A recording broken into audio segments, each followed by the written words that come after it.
नमस्कार, मैं हूं प्रियंका। आप देख रहे हैं लखनऊ सुपरफास्ट। देवानंद पाठक, सिद्धार्थनगर। 3 तलाक कानून से केंद्र सरकार ने जहां एक तरफ मुस्लिम महिलाओं के साथ न्याय किया, वहीं अभी भी इस समाज की महिलाओं के साथ अभी भी अन्याय जारी है।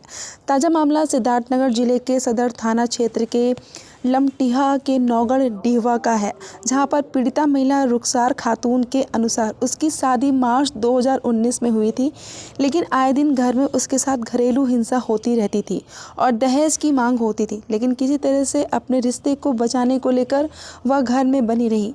इसी माह दिसंबर की 4 तारीख को फिर घर में झगड़ा करके रुखसार को उसके मायके गोरखपुर भेज दिया गया और यहाँ उसके पति ने दूसरी शादी कर लिया, जिसकी सूचना मिलने पर घर पहुँचने पर रुखसार को घर में घुसने नहीं दिया, जिसके बाद वह अपनी समस्या को लेकर न्याय पाने के लिए अपनी बच्ची व भाई के साथ अधिकारियों के यहाँ पहुंची और इंसाफ की मांग की और मामले में महिला थाने में दहेज उत्पीड़न एवं मारपीट की रिपोर्ट दर्ज किया।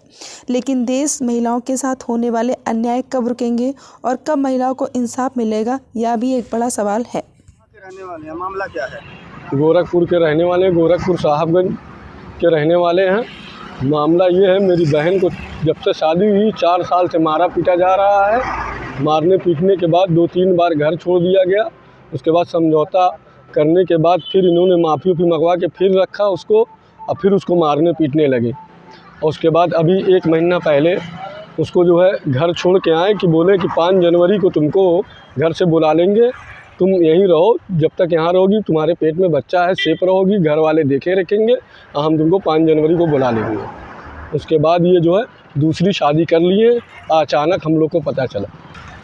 क्या चाहते हैं? अब अन्याय नहीं मिल रहा है हमको। यहाँ पुलिस वाले जो है हमारा मामला दर्ज कर लिए हैं, FIR लिख लिए हुए हैं। रुखसार खातून बैटपुर नंबर 14 नौगड्डी के रहने वाले हैं। वहाँ मेरी शादी हुई है। पप्पू पर उर्फ आमिरुल्लाह उर्फ पप्पू प्रधान की बहू हैं। उनके लड़के आदिल रशीद से हमारा निकाह हुआ था 24 मार्च 2019 में।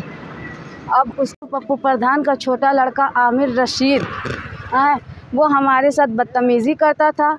उसके लिए खाना बनाने के बाद भी वो कहा कि उसकी अम्मी ने कहा कि खाना नहीं बना है, इसलिए हमको मारे हैं। और रात में अपना वो ड्रिंक करके आते थे तो अपना मारते थे। उनके भाई जो हैं आदिल रशीद, वो घर में नहीं रहते थे और रात भर गायब रहते थे।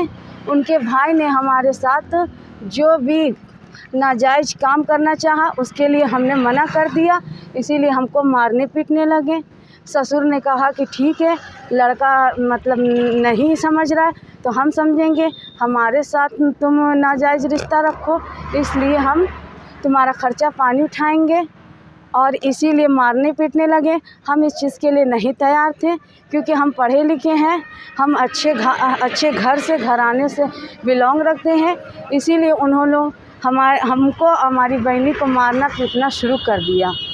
और उनकी अम्मी और धमकी देते थे कि दूसरी शादी कर लेंगे।